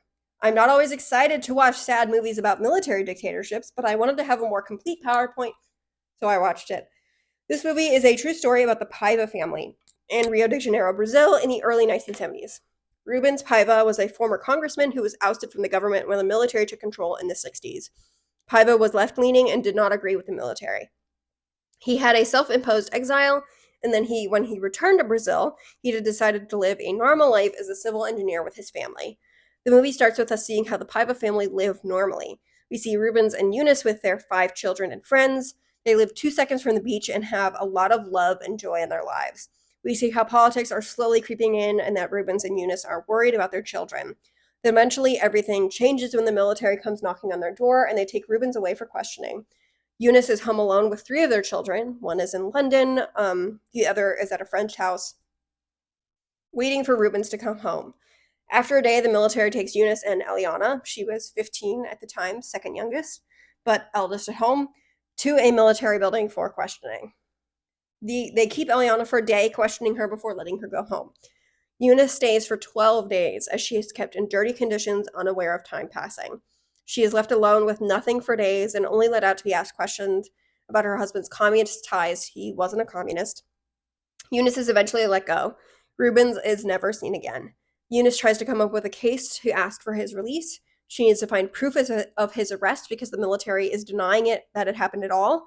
She works with a lawyer friend and builds a case. She then hears from a journalist friend of hers that the government is declaring Rubens dead. However, the way that they are saying he died is from a firefight with the army after an escape attempt, which everyone knows to be a lie. Eunice doesn't tell her kids that Rubens is dead because they are in a very dangerous situation and she doesn't want them to be put at risk. So she has to keep it together for her children. She tells them they are moving from Rio to Sao Paulo to be closer to family and so that she can go back to school. We then skip 25 years into the future, and we see that Eunice continues to work on Rubens' case. She's a professor at a university, and she sees her youngest two children frequently. She is finally given a death certificate for Rubens by the government. We skip to 2014, where we see an 86-year-old Eunice with her children and grandchildren. She has Alzheimer's and doesn't remember much, but then a report comes on the TV about Rubens, and she appears to remember what happened. The movie ends with information about the real Eunice and Rubens, as well as photos of the real Paiva family. I'm Still Here is a much better movie than I was expecting. I feel like I say that all the time, but it's really true here. I heard the premise of this movie and was not looking forward to it. It wasn't in theaters near me, and I couldn't find it on pirating websites, so I was just going to throw in the towel with this movie. Then I found out that it was actually at AMC. I'm a Regal girly, and was like, shit, okay, I want a more complete PowerPoint, so let's do it, brave face. And it definitely wasn't as heavy as I was expecting. The movie is about forced normalcy in the face of a situation beyond your control, which is an idea I think that a lot of people can relate to.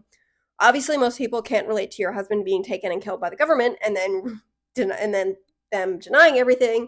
So you get to dedicate the next 25 years of your life going to law school to force them to admit to what they did. But a lot of people can relate to being strong for your children, or how you have to still live your life when everything is changing around you. When people I love started dying and I had to attend funerals, one of the things that struck me the most was how normal a lot of the day was. I would have to go to a funeral and then have a relatively normal day around it. The movie really highlights this idea. While the normalcy that Eunice strives for her family is really performative, it is necessary. There are a lot of unknowns with the government. She still needs her kids to go to school. She can't have them talking to their friends or raising questions to the wrong people, so she doesn't tell them what most likely happened to their father.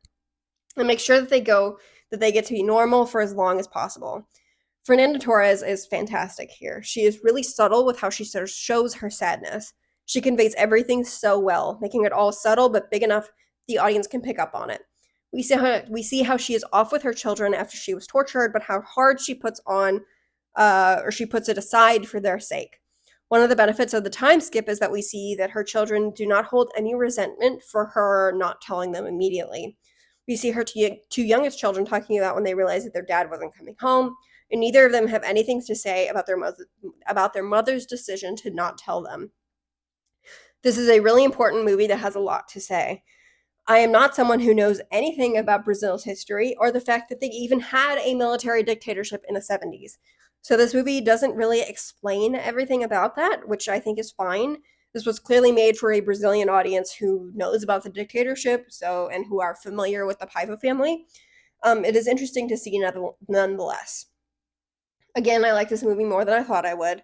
I felt like crying the whole drive home from the movie theater, which I consider a positive. I'm actually glad that I saw it. Okay, number 5 is A Real Pain. A Real Pain is a really excellent movie that I like so much because of how much it appeals to me personally. In A Real Pain, we follow cousins Benji, played by Kieran Culkin, and David, played by Jesse Eisenberg, as they travel throughout Poland, learning about the country that their grandmother escaped from in the 30s. They go on a guided tour throughout and get to know the other people on their tour, as well as reconnecting with each other. I know I've been doing detailed plot summaries, but this movie feels like it doesn't really need one. It's a simple story about two cousins who are only a few months apart who were raised together, finally getting to talk to each other again. David has been busy with his wife and young child and his job, and Benji has been stagnant, still living in his mother's basement. Their grandmother died and left them money to go on this tour of Poland so that they could connect with where she came from. This movie is exceptionally well written and directed. Jesse Eisenberg wrote, directed, and starred in the movie, and he really shows how talented he is in all of those departments. Kieran Culkin is really, really good. The odds on favorite to win the Oscar for supporting actor. Spoiler alert, he did, which is absolutely deserved. Fitting with the story of this movie, Benji becomes more charismatic and extroverted to oppose David. We spend the movie with them in Poland as we learn about the culture and go to graveyards, a concentration camp, and Benji and David's grandmother's old home. The movie is shot really beautifully, making me want to visit Poland. I liked this movie more than most people, I think, because of how much it connected to me personally. Benji is dealing with some kind of mental illness issues. The movie never specifies a specific disorder, but due to my personal experience, it felt like he was bipolar. He is very up and down and will take a moral high ground about things that makes others uncomfortable and other little things that felt very familiar to me. I had an uncle like Benji, and about halfway through the movie, it clicked for me. My favorite scene in the movie is when Jesse Eisenberg is talking to the rest of the tour group about after Benji has had an outburst and left. He tells them about his experience with Benji throughout their lives and how he feels about him. The conflict he feels inside, how he loves him but he hates him. He wants to be him but also get away. And that whole speech just punched me in the face. My uncle died when I was 14, and I didn't know him very well before he died, which was a deliberate choice by my mom. So the biggest way that I have gotten to know him throughout the years, especially as I've gotten older, is through the stories that my mom tells me about him, about their childhood and how she felt about him. And that scene hit me really hard because the way that David talked about Benji was so similar to how my mom talks about her brother. As someone who has gotten to know my uncle mostly through stories, it felt like I had heard that story before. My mom watched the movie a couple months after me when it came on streaming. And after she watched the movie, she called me and we talked about how much Benji was like her brother, how much it connected to her personally, how she saw herself, both herself and her other brother in David, and that all made the movie feel so real to me. My mom talked about how how Jesse Eisenberg must have had someone like Benji in his life because every kind of interaction between them felt very real. I think a lot of people have someone like Benji in their lives or in the periphery of their lives. This movie is great, regardless if you can connect personally to the subject matter or not. But because of how much I relate to it, it kind of is different for me. This movie treats the subject matter with such kindness and realness that it affected me a lot, and my mom even more so.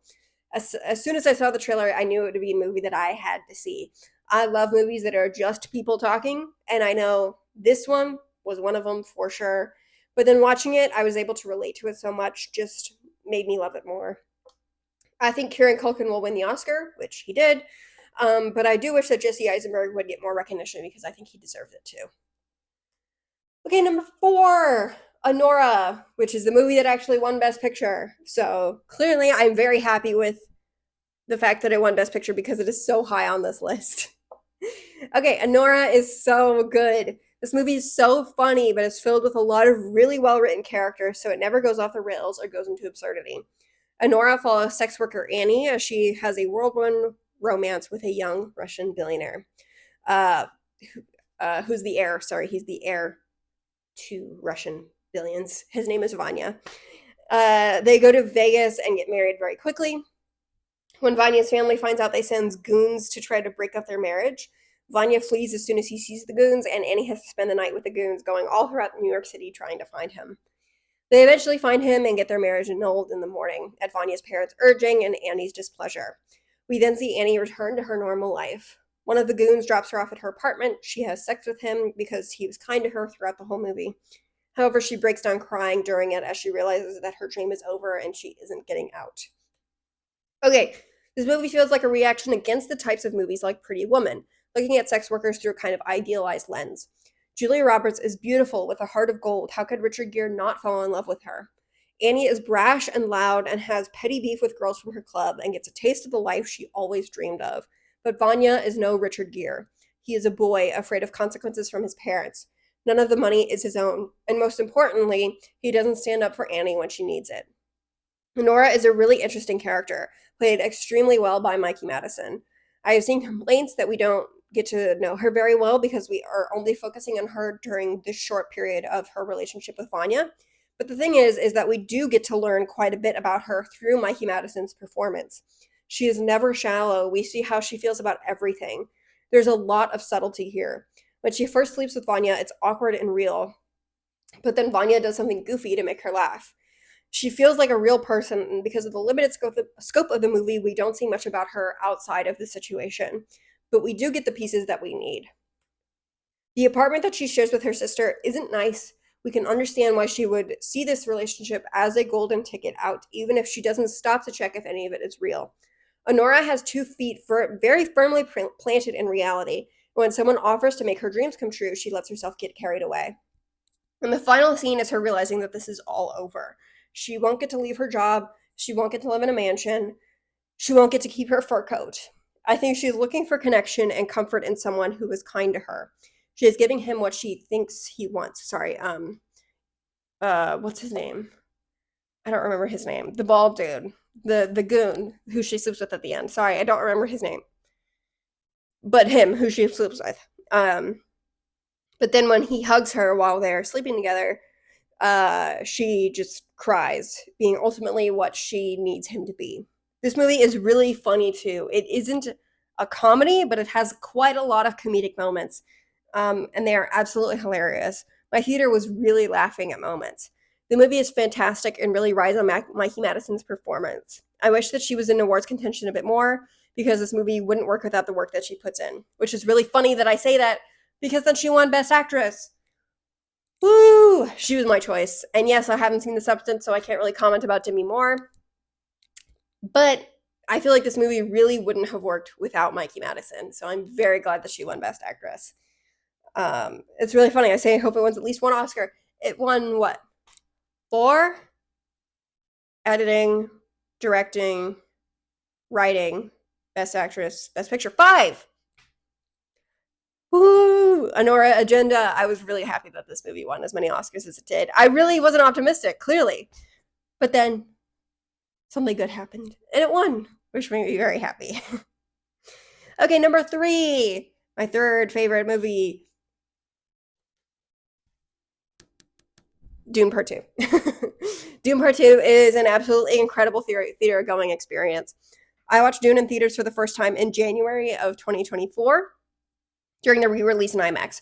Sorry, I had seen Dune before that, but I hadn't watched it in theaters when it first came out. But at the end of that movie, they showed a scene for Dune 2 that was exclusive for people watching this re-release. And I got to see Paul riding the sandworm a month early, and it was so awesome. I was literally vibrating with excitement for what was to come. And then I actually got to watch the movie. I like the first Dune more than most people. It is quiet with a lot of politics and a lot of buildup. And then Dune 2 takes that buildup and explodes. I've been patiently putting off a rewatch as Penelope hasn't seen Dune 2 and Sophia and Alex haven't seen either Dune. And I really want to watch both of them with my friends again, as I think all 3 of them would like it. I don't really want to do a plot summary for this one because I feel like so much enjoyment comes from experiencing it.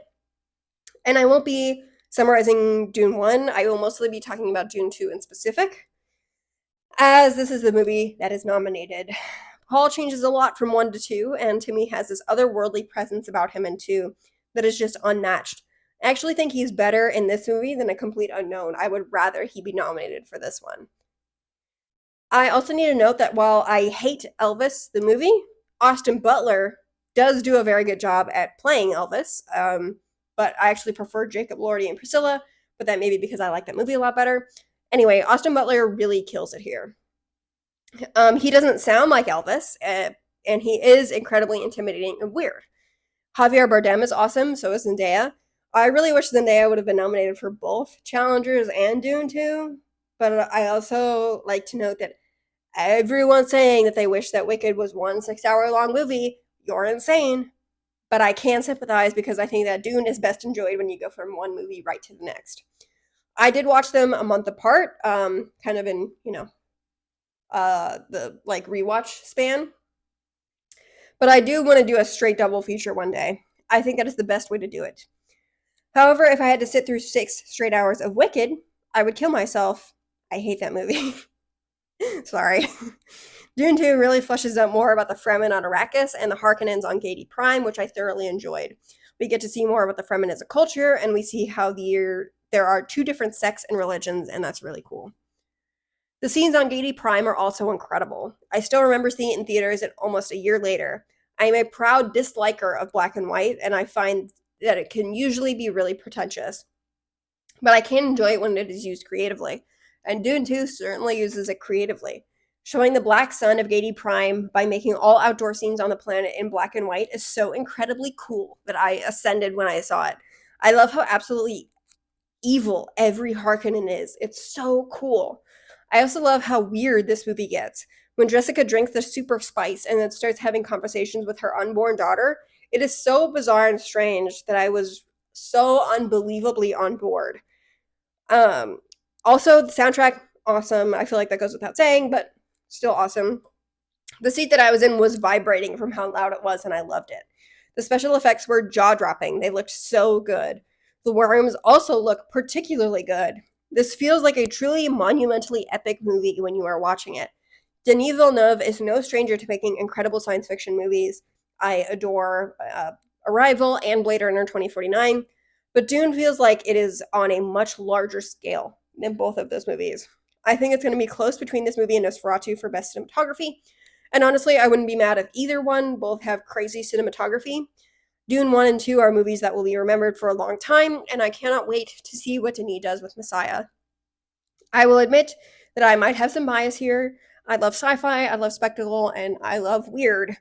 This movie ticks all of the boxes for me. So I won't be mad if you put this one lower than me.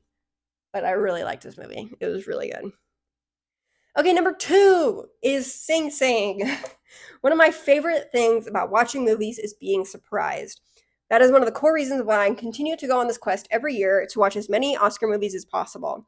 I love when a movie comes out of nowhere and surprises the hell out of me. Sing Sing surprised the hell out of me. I loved this movie. I was trying to watch I'm Still Here, but I couldn't find it on any pirating website that I looked up. Yes, I pirate some of these movies. Sue me. I'm sorry. But what I did find was Sing Sing, and I was like, ah, shit, okay, let me give this one a go. And it blew me away. I knew usually pretty quickly if I'm gonna like a movie, and I knew immediately that I liked this movie. I'm gonna go real bare bones here with the story. Okay, so Sing Sing tells the real life story of Divine G, played by Coleman Domingo, as he is a part of a theater group in Sing Sing prison. Him and a group of other inmates have just finished their play and are deciding which one they want to do next. Divine G recruits Divine I to become a part of their theater group. Divine I is really angry and hardened by prison, not going along with a lot of the things that the theater group wants to do. He eventually has a change of heart with Divine G's help. Divine G is in prison for murder he did not commit and is denied acquittal at his clemency hearing shortly after. As one of his best friends in prison had died a few days before, he hits a breaking point. He says some mean things on stage at a dress rehearsal and breaks down crying. He leaves. With Divine I's influence, the theater group allows Divine G to stay. Stay in the group. We then see many years later that Divine G has finally been let go, and Divine I picks him up as Divine G experiences freedom for the first time in many years.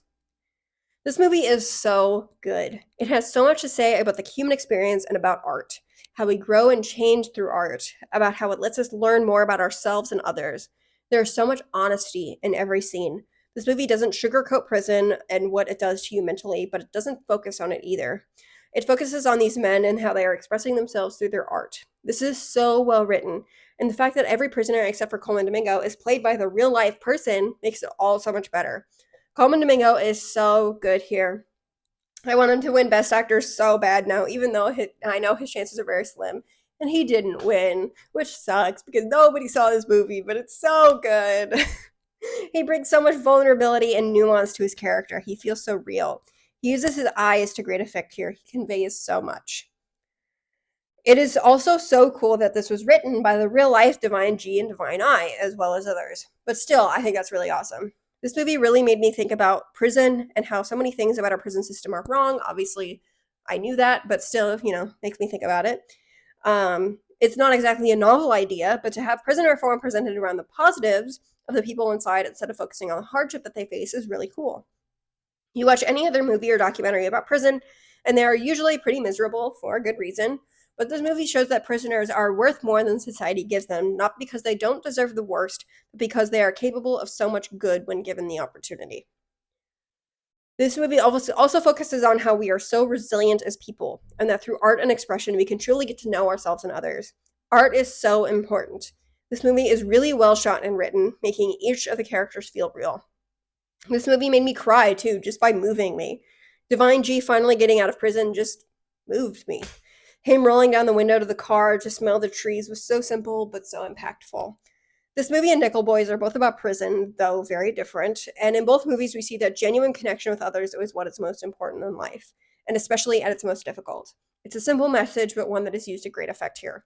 This is an easy movie to watch and love. The score really brings everything home as well. I really can't sing this movie's praises enough. It really touched my heart. I love when a movie presents me with something that is really unique and through the message at the heart, and though the message at the heart of the movie isn't new, its presentation is. This really surprised me and I loved it a lot. I would highly recommend this one to anyone. And my number one favorite movie of the year. This isn't just at the Oscars, also for the year as well, which again, this shouldn't be a surprise to anyone who knows me. But my favorite movie of the year was Challengers. I genuinely cannot believe that this wasn't nominated for any Oscars, especially Best Score. I thought it would win Best Score, not just be nominated. Thus, I award Challengers with the Iron Claw Award. Every year, I include one movie on here that I genuinely believe is a crime that it wasn't nominated for anything, especially considering that this movie was my favorite. As soon as I saw this movie in April of last year, wow, it's been a year. That's crazy. Okay, anyway, I knew that no other movie would top it for me for the year. I saw it 3 times in a week and I loved it each time. I am really sad because this movie came out earlier in the year and it isn't so much in the awards conversation. This movie is so easy to enjoy. When I watched this movie for the first time, I felt like I had a live wire run through my body. It is wildly thrilling. This movie has a really interesting, incredible increase in tension throughout the movie. The phrase a lot of people use about this movie is everything is about sex except the sex, which is about tennis. This is an erotic thriller, but the sex is always interrupted or we don't see its completion. Tennis is how Art, Patrick, and Tashi can express their emotions and passion and love. The relationship between all three of them is incredibly interesting and nuanced, always changing but still having the same core. Tashi would give everything, her husband and child and the money and the life she's built for a working knee and the chance at a tennis career that was ripped away from her. She loves Art, but she doesn't respect him. And she respects Patrick, but also blames him for her injury and therefore can never forgive him. Art loves Patrick, but feels betrayed by everything that transpired between Patrick and Tashi. Patrick loves Art, but feels jealousy over Art getting the wife and career that he wanted. All three of them have such a complicated, intertwining network of feelings, but all have love for the other beneath it all. Art is the one to achieve fame and success in tennis, while Tashi and Patrick, who are more promising as teenagers, have either, Patrick has a less successful career than he thought, and then Tashi's injury stops her career at all. And the weight of that really drags Art down. Art loves Tashi, so he lets her live vicariously through his career, despite the physical and mental toll that it takes on him. And when he takes a stand telling her that he will retire at the end of the year, Tashi goes back to Patrick to try to keep the dream alive. All three of them are wildly competitive at their cores, all unable to win in the ways that they really want. Art wants Tashi and Patrick. Patrick wants Art and Tashi. Oh, sorry. Patrick wants Art and Tashi wants tennis. But they all love tennis. Tashi is almost the villain of the movie, but she is also the ultimate goal for both Art and Patrick, which is so cool. What makes this movie so good is that there are a lot of different ways to interpret the relationships between all three of them. I am more pro Art than some people. When Art and Tashi are in college, Art tells Tashi that Patrick doesn't love her. She dismisses this, saying that she doesn't want Patrick to love her, but that she still picks a fight with Patrick about it later. Some people say that Art is manipulative, and they dislike him for doing this. I think that Art is terrified of being left behind by both of them, and wanted to be included back in their relationship. I actually enjoy Art a lot. I think he's really compelling how he balances his love for his wife, best friend, and tennis, not being able to engage with either three how he would really like. I love Tashi, how cutthroat she is about tennis, how she has this really hard exterior shell, wanting to be seen as unshakable and unbeatable. But when she loses everything, having to make peace with that and being reduced to a coach in Art is interesting sorry, she's being reduced to just being a coach and just to art is interesting to see. She isn't seen as the powerhouse that she knows that she could be, and it constantly picks away at her.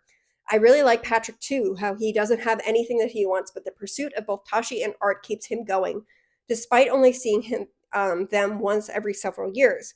But by the end of the movie, all three of them have found peace within themselves. Art and Patrick have made up. Tashi was finally able to recapture the feeling of winning herself by watching Art and Patrick play. It has left an impact on me all these months later, and it is a movie that I will keep close to my heart for the rest of my life. The soundtrack is amazing. I've listened to it quite a bit. The way that this movie is shot is insane. The shot from below the tennis court, the camera becoming the ball, both crazy. It is so wildly entertaining and incredible. The colors are so vibrant and awesome. I am addicted to this movie. It has some of the best structure that I have ever seen in a movie. This tennis match being almost a fight to the death and is going throughout the movie is awesome. It has won Best Picture in my heart. I love it. This is the movie that I'm going to remember the most from this year. It's crazy that this one wasn't nominated for anything. What do you mean it was nominated for anything? That's crazy and that's wrong. Therefore, it won. It wins Best Picture in my heart, even though I really like Anora and I'm glad that it won. It's not Challengers. It's not Challengers. Okay, wow. Thank you for sticking with me through all this. I love Oscar season. I love good movies. Please watch the good movies that I talked about. Thank you so much for watching, for sticking through this long bit. Yeah, thank you so much.